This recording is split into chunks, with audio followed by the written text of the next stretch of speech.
Each year, the elite of college baseball descend on Omaha's Rosenblatt Stadium to determine which team will be crowned NCAA champion. Only the most rugged can survive the rigors of the regular season, the conference and regional tournaments, and claim one of the 8 prestigious spots in the biggest tournament of college baseball. It's a 9-day extravaganza filled with great players, great coaches, and most importantly, great teams. It's a tournament full of pageantry, fierce competition, emotion, where some dreams are realized and others broken. Judges around third. Will he score? Here's the throw to the plate. He is out of there. What a great throw by Audley. It is the College World Series.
This is the 1991 College World Series Highlight Show. From the time youngsters start watching and playing baseball, they dream of one day being in the national spotlight. For the young men who have made it to the collegiate ranks, they point towards a College World Series. It's the ultimate, even in the wake of many individual accomplishments. Omaha, big-time stadium crowds, national exposure on CBS and ESPN. All eyes are focused on college baseball's best who are living out a dream. This is one of the greatest thrills of my life, being here. I remember growing up watching this when I was 8 years old. You know, I used to come down and watch USC play. I used to go down to Dado Field and watch him play, and always watch him on the World Series. So, I mean, it's just a thrill being on this field. It's really great. You come here, you play against great competition. It's like the ultimate tournament. You know, all during the year you play tournaments, and this is like the ultimate one. And the people are great here. It's a great atmosphere, a great park. It's just a dream come true. I haven't been here since 1980. Running out of time.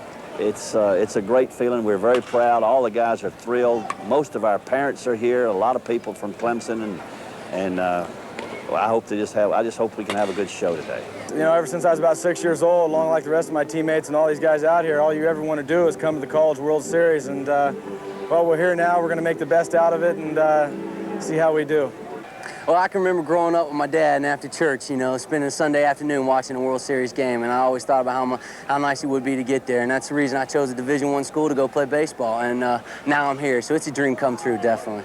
It's something that you'll treasure for the rest of your lives. There's guys I talked to that the first time I was ever here was in 1975 as an assistant coach, and there's still guys I get together with from that team, and that's usually the forefront of the conversation is the experience of playing in the World Series. Of the many coaches and players who come and go from college baseball, only a select few are privy to the College World Series experience. And it is an experience of a lifetime.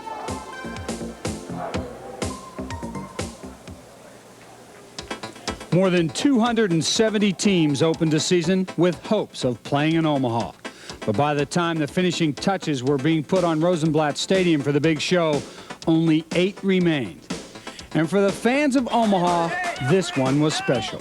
For the first time in 40 years, their hometown heroes, the Creighton Blue Jays, had qualified for the World Series. Joining the Blue Jays in the 18 field were the #1 seeded Florida State Seminoles, making their 5th appearance in 12 seasons under head coach Mike Martin. The 2nd seeded Clemson Tigers brought a remarkable 60-8 record to Omaha under 34-year skipper Bill Wilhelm.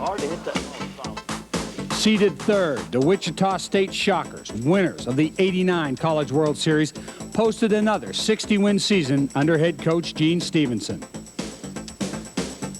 The 4th-seeded LSU Tigers, whose powerful combination of pitching and hitting brought them to the series for the 3rd straight season under coach Skip Bertman.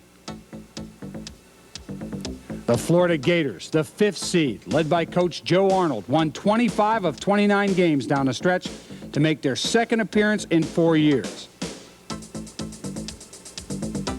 The 6th-seeded Long Beach State 49ers, led by Dave Snow, turned their program around quickly to reach Omaha twice in the last 3 years.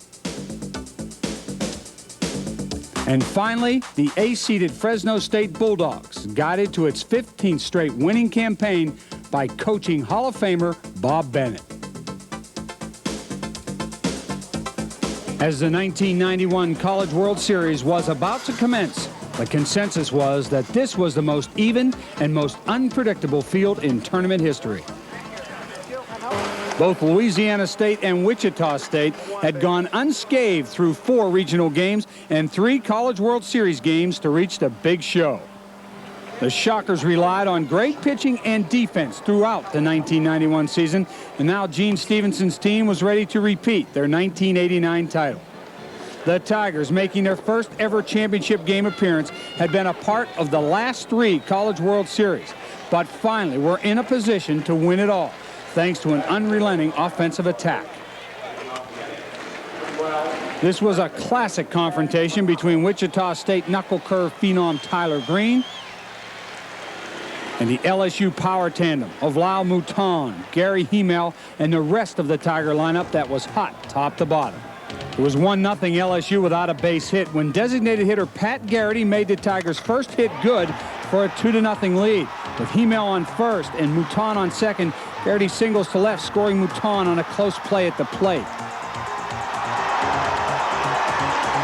But the Shockers were the masters at manufacturing runs, and they did just that in their half of the first. Billy Hall singles to left to start off the inning.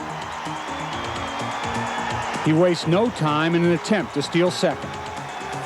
There he goes, and Wimmer takes outside, throw down, not even close. Billy Hall steals second easily. And even less time in going to third. Good lead by Hall from second. Breaks for third, pitch high and outside, throw down, he's in there. Hall's aggressive base running, along with Audley's chopper down the first baseline, gets Wichita on the board. But the Tigers went to work again in the second. With 2 outs and Tukey Johnson on first, Armando Rios was up next. Mouton and the Tiger long ball specialists were right behind, but Rios stole the show. 3-2 pitch, hit in the air to center field. A lot of room out there, but it's hit deep. Audley on a long run, and it is gone. Armando Rios with just his 4th home run of the year, a line drive that didn't appear to be hit that deep, and it just kept carrying. And it's out of here close to 400 feet from home plate, and LSU leads it by a score of 4-1 here in the second. After giving up the home run to Rios, it seemed Green had settled into a rhythm until the 4th inning when he walked the first batter, Andy Sheets, and Gene Stevenson went to his bullpen and used Darren Dreifert to try to keep the deficit at 3. But Skip Bertman's Tigers were determined to keep the pressure on. A hit batsman and a walk set up Cordani's knockout blow. 0-1 delivery. Swing and a well-hit ball to right field. Right fielder goes back. He won't get it. It'll go all the way to the wall. 1-1 in the score. Here comes Mouton around third. Here comes Cordani. He'll dig for third. Slides in and he's safe. A 2-run triple, and LSU has taken a 6-1 lead. LSU continued to hit, but Wichita just didn't want to stay down. They got a run in the bottom of the 4th, and then in the 8th, Tommy Tilma greets Auger in the top of the inning. Pretty well hit ball to left field. Ordani going back. Rios going back at the wall. It's gone!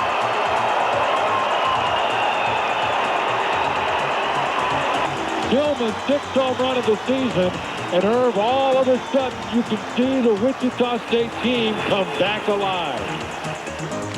But the life was taken from the Shockers by relief pitcher Rick Green, who retired the next 3 batters he faced, and only Jason White stood in the way of the LSU goal. He is 1 out away from the national championship for LSU. Here's the pitch to White. It's a little tap down the third base side. Moose got it. Throw to first. And LSU has won the national championship. It had been a brilliant College World Series for Skip Bertman's entire team. Their explosive bats set series records by averaging 12 runs per game and tied another record with 9 home runs. The defense set the series record for fielding percentage with just 1 error in 4 games, and of course, several outstanding pitching performances. The Tigers had gelled at the right time and powered their way to the pinnacle of college baseball.